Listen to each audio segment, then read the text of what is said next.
Hello? Hello? Who is this? You tell me your name, I'll tell you mine. I don't think so. What's that noise? Popcorn. You making popcorn? Well, I'm getting ready to watch a video. Really? What? Oh, just some scary movie. You like scary movies? Uh-huh. You never told me your name. Why do you want to know my name? I want to know who I'm looking at.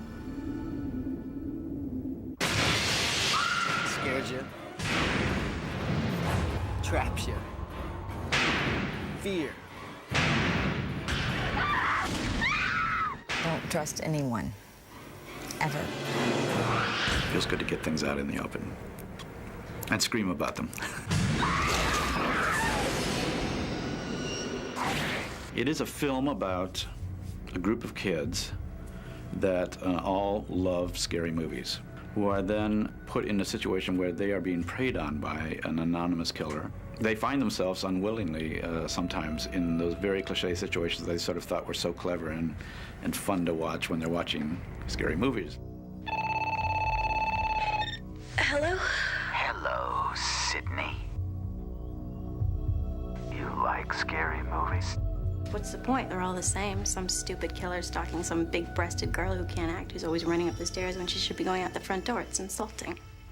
There are certain rules that one must abide by in order to successfully survive a scary movie. Number one, you can never have sex. Sex equals death. Don't have sex, you die. That would pretty much be Wes Craven's message to youth of America. Abstinence, key. Never, ever, ever, under any circumstances, say, I'll be right back. Because you won't be back. I'm getting another beer. You want one? Yeah, sure. I'll be right back.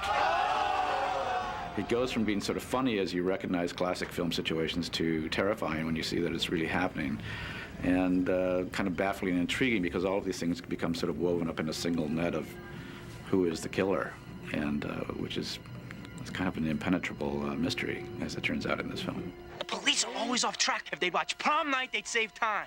There's a formula to it. A very simple formula. Everybody's a suspect. The first 30 pages of the script were probably like the most exciting 30 pages that I'd ever read. I freaked out, and I put it down. And then I fished the next day during the light. So, who are you? The question isn't, who am I? The question is, where am I? So, where are you? Your front porch. Why would you be calling from my front porch? That's the original part. Oh, yeah? Well, I call your bluff.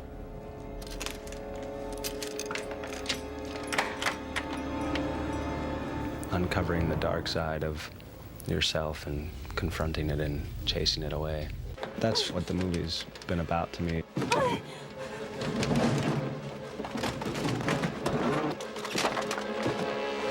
I was definitely dealing with a lot of depth in the character. When you try and find those levels, when you find a character, you don't want to just go with what's on the page. I do a lot of fighting with a couple of the characters in the film. Oh, jeez. Nice shot. Right. Like that? Man, that was a good punch. Nev, you nailed it. Looks like we've got a serial killer on our hands. Well, serial killer's not really accurate.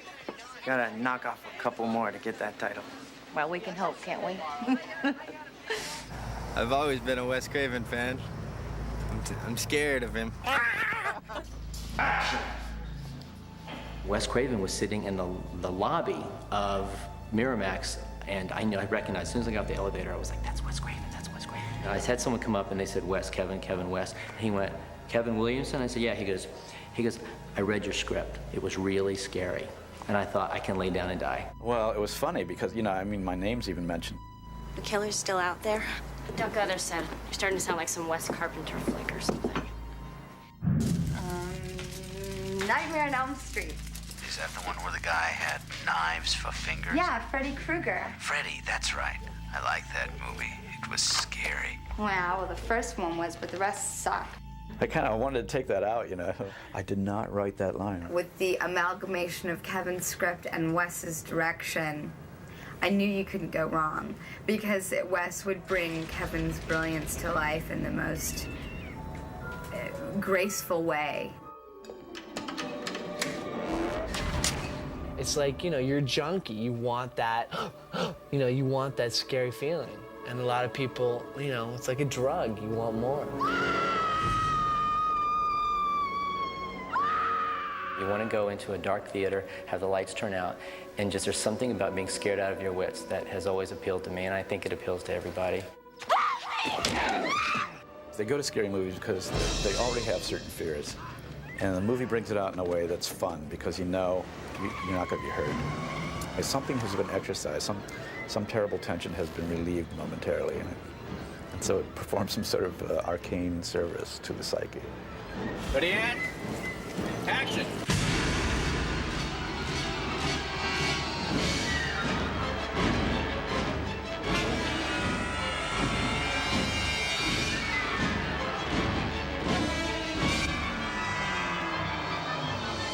Not scared, are you?